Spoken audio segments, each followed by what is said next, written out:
दोस्तों बहुत बहुत स्वागत है आप सभी का एक बार फिर से। जी हाँ दोस्तों, आज पूरे दिन की कई महत्वपूर्ण और बड़ी खबरें निकलकर सामने आ रही हैं। जानेंगे सभी खबरों को विस्तार से। तो दोस्तों, खबरों में आगे बढ़ने से पहले वीडियो को एक प्यार भरा लाइक जरूर कर दें और ताजा खबरों को जानने के लिए चैनल को सब्सक्राइब भी जरूर कर लें। तो देखते हैं पहली बड़ी खबर क्या निकल कर आ रही है। दोस्तों, आज की पहली बड़ी खबर निकल कर आ रही है। आपको बता दें कि लाल किले पर चढ़े उपद्रवियों ने किया जमकर तोड़फोड़, पुलिस कर्मियों पर हमला, देश शर्मसार। जी आपको बता दें कि कृषि कानूनों के विरोध के नाम पर गणतंत्र दिवस पर प्रस्तावित ट्रैक्टर परेड में शामिल उपद्रवियों ने देश को शर्मसार कर दिया। परेड के लिए तय रूट को छोड़ हुड़दंगी दिल्ली के मध्य तक घुस आए और जमकर उपद्रव किया। लाल किले पर धावा बोलकर उपद्रवियों ने वहां केसरिया झंडा लगा दिया। इस दौरान रोकने की कोशिश कर रहे पुलिसकर्मियों पर उपद्रवियों ने पथराव करने के साथ रॉड और तलवारों से हमला किया।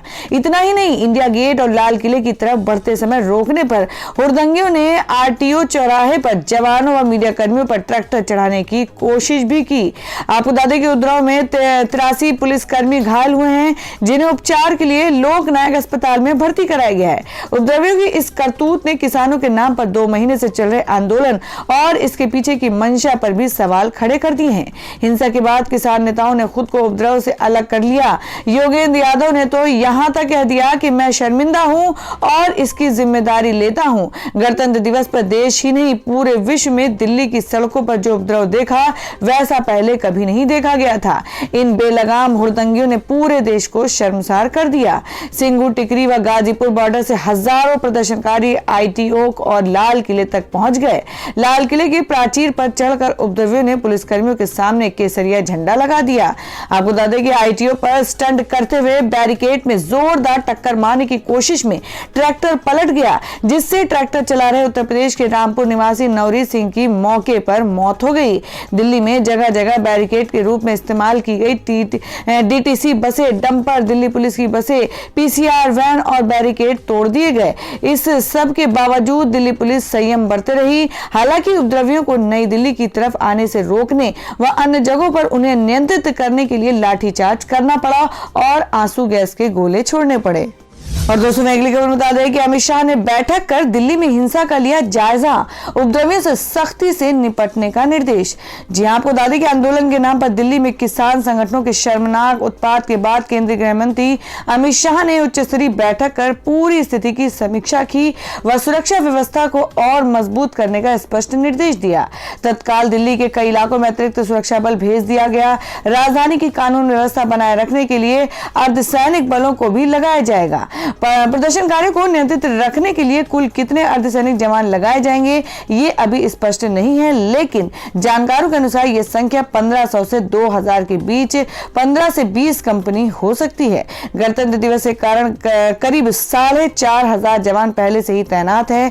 राजधानी में पैदा हुई अराजकता की स्थिति पर लगभग 2 घंटे तक चली बैठक में आईबी निदेशक और गृह सचिव, दिल्ली पुलिस कमिश्नर समेत अन्य आला अधिकारियों से जानकारी लेने के बाद शाह ने सख्ती के निर्देश दिए। उन्होंने कहा कि जो लोग भी हिंसा में शामिल थे उन पर कार्रवाई होनी चाहिए। और वहीं आपको बता दें कि किसानों के समर्थन में उतरे शरद पवार, कहा किसानों से बात करें, बल प्रयोग की ना सोचें।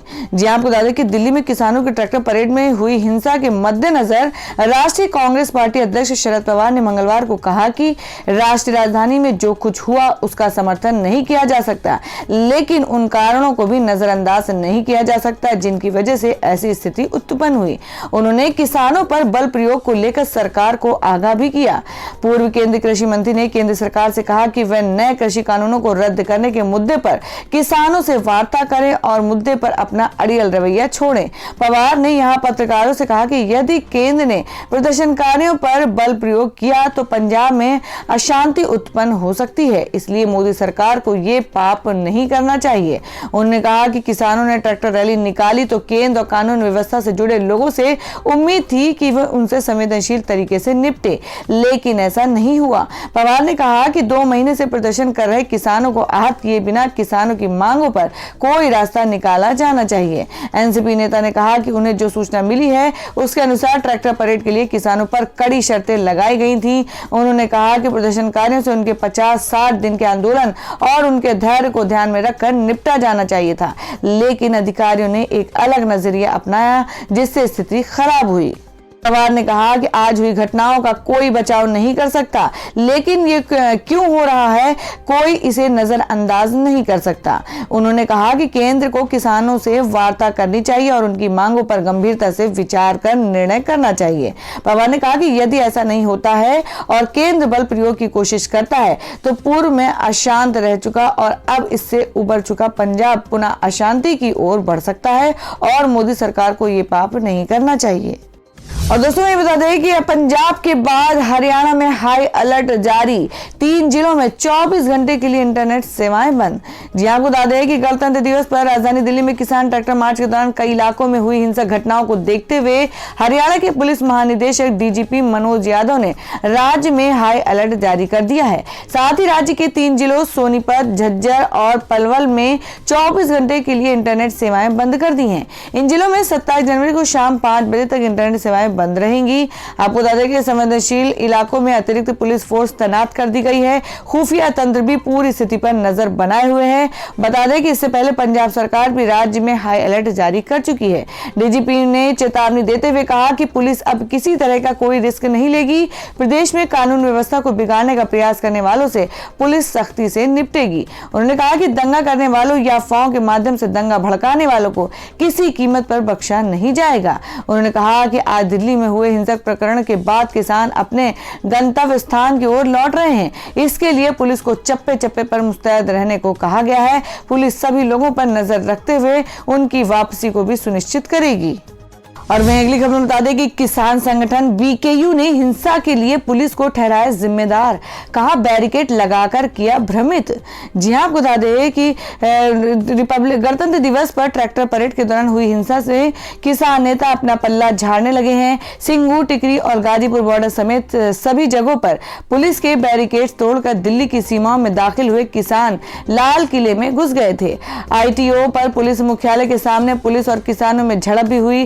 भारतीय किसान यूनियन ने मंगलवार को ट्रैक्टर मार्च के दौरान राष्ट्रीय राजधानी में हुई हिंसा के लिए दिल्ली पुलिस और स्थानीय प्रशासन को जिम्मेदार ठहराया है। भारतीय किसान यूनियन ने एक बयान में कहा कि किसान उस मार्ग का अनुसरण कर रहे थे जो ट्रैक्टर मार्च के लिए तय किए गए थे, लेकिन चिन्हित जगहों पर बैरिकेड न लगाकर किसान यात्रा को दिग्भ्रमित करने का प्रयास किया गया। इसी का नतीजा ये हुआ कि ट्रैक्टर सवार भटक कर दिल्ली की तरफ आगे चले गए।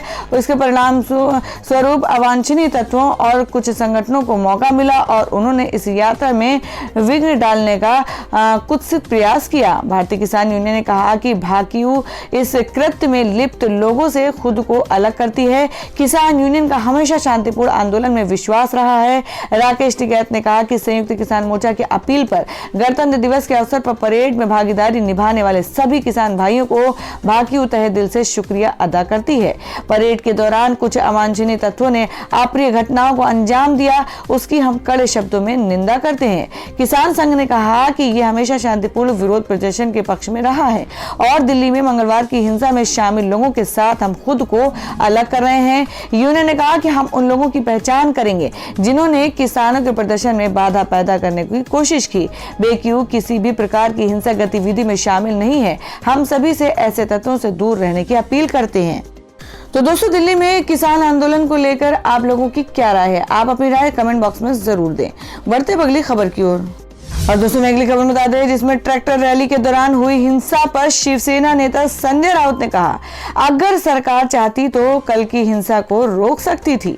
जी आपको बता दें कि गणतंत्र दिवस के दिन किसानों द्वारा दिल्ली में निकाली गई ट्रैक्टर रैली के दौरान भड़की हिंसा पर विपक्षी दलों ने केंद्र की भाजपा सरकार को घेरना शुरू कर दिया है।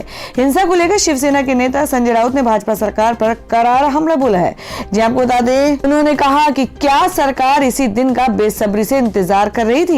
सरकार ने आखिर तक लाखों किसानों की बात नहीं सुनी। ये किस टाइप का लोकतंत्र हमारे देश में पनप रहा है? ये लोकतंत्र नहीं भाई, कुछ और ही चल रहा है। जी आपको बता दें उन्होंने एक अन्य ट्वीट करते हुए कहा कि अगर सरकार चाहती तो आज की हिंसा रुक सकती थी। दिल्ली में जो चल रहा है उसका समर्थन कोई नहीं कर सकता।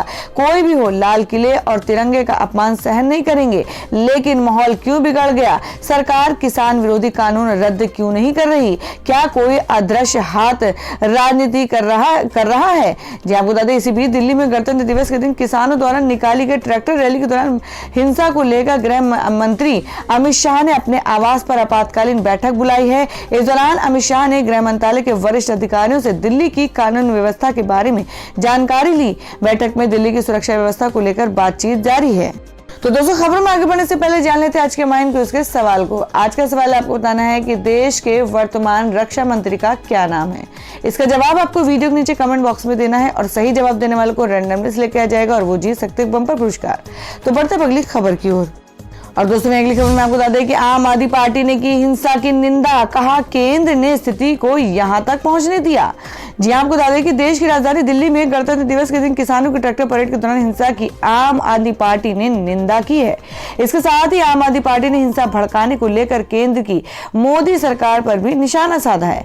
आम आदमी पार्टी ने बयान में कहा है कि हम आज के प्रदर्शन में हिंसा की कड़ी निंदा करते हैं।